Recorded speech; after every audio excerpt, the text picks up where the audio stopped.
आज होता गुरुवार आणि आमची संपूर्ण टीम आली होती गोरक्षनाथ महाराजांच्या दर्शनासाठी गोरक्षनाथ गड वांबूर येथे। प्रत्येक गुरुवारी आम्ही वेळात वेळ काढून गोरक्षनाथ महाराजांच्या दर्शनासाठी येतो।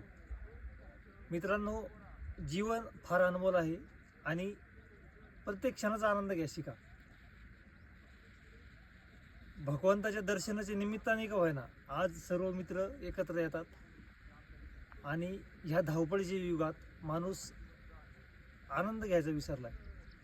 फक्त पैसा कमवणेच हा आनंद नाही, मित्रांबरोबर घालवलेला वेळ आणि त्यापासून जी मिळणारी ऊर्जा आहे ही फार अद्भुत असते। जास्तीत जास्त आपण जर सकारात्मक ऊर्जेत राहिलो तर जीवनामध्ये सकारात्मक बदल घडतात आणि माणूस चुकीच्या गोष्टींपासून दूर राहतो। त्यामुळे मित्रांनो, सकारात्मक ऊर्जेत राहण्याचा प्रयत्न करा आणि एक आनंदी आयुष्य जगा। रामकृष्ण हरी।